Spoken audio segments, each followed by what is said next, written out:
Hey, my name is Cordell, aka Hot Cocoa, and today we're going to dive into a paradiddle play-along challenge. Let's see if you can keep up.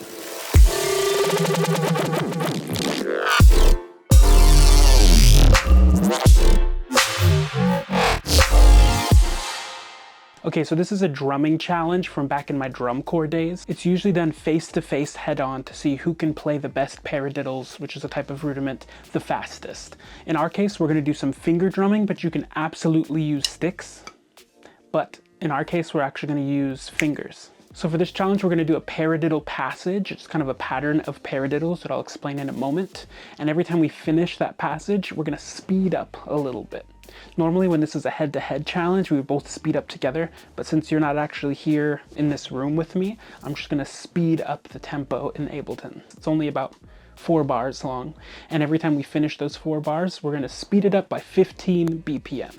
Your challenge is to see if you can keep going along the passage without breaking or making a mistake all the way until the end when I can't go any further. If you can keep going once I break down, then you win. You can drop a trophy emoji in the comments or something to let me know that you actually got to the end. If you don't get to the end, don't fret. This is actually an amazing practice or exercise that helps you figure out what your maximum speed is. So that'll just let you know where you can start to work on speeding up. So the exercise only involves 2 rudiments. One of them is known as a paradiddle, which refers to the sticking or fingering in this case. So one paradiddle is right, left, right, right.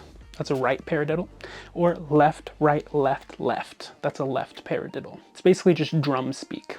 This whole exercise is going to be in 16th notes. So it's just 1 E and 2 E and but which finger you use or which hand you use is what makes up the paradiddle pattern. The only other rudiment you need to know is a paradiddle diddle. It's exactly what it sounds like. Right, left, right, right, left, left. A diddle is just 2 notes on one hand, so all we're doing is adding an extra diddle to our paradiddle. A left paradiddle would be left, right, left, left, right, right.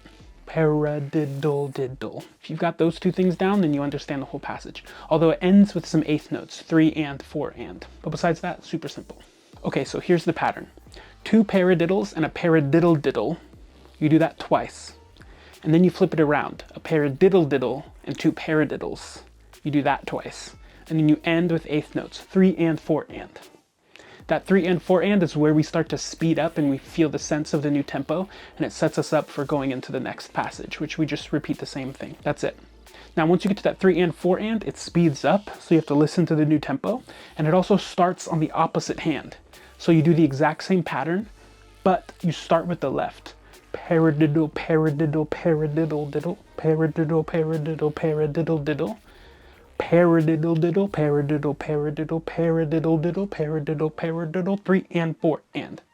And you just go back and forth like that until you can't go anymore, or you make a mistake in the pattern. What's important to keep in mind is these paradiddles often start on the downbeat. Paradiddle, paradiddle, paradiddle diddle, which means they're on the click with the metronome. But sometimes those paradiddles start on the upbeat. Paradiddle, paradiddle, paradiddle, diddle, paradiddle, paradiddle, paradiddle, diddle.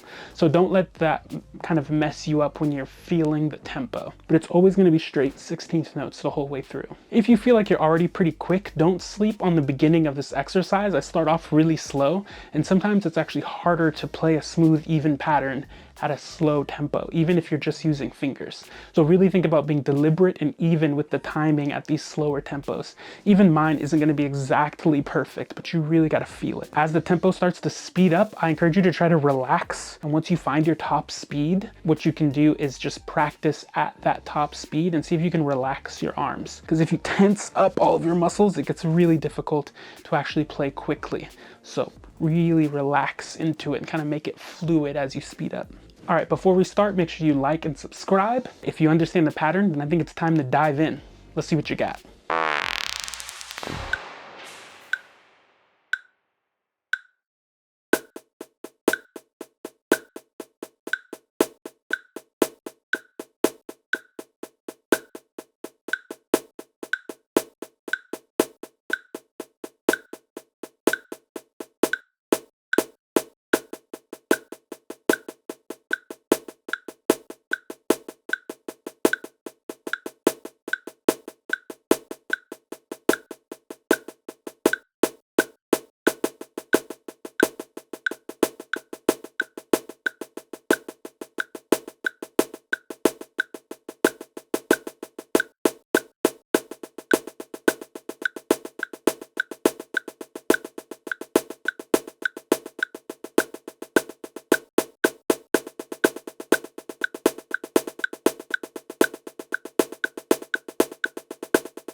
That's the best I got.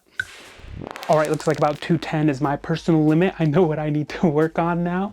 But tell me how you did. Did you make it all the way to the end? What tempo did you actually start to fall apart at? And how did it feel speeding up like that and like paying attention to the tempo shifts?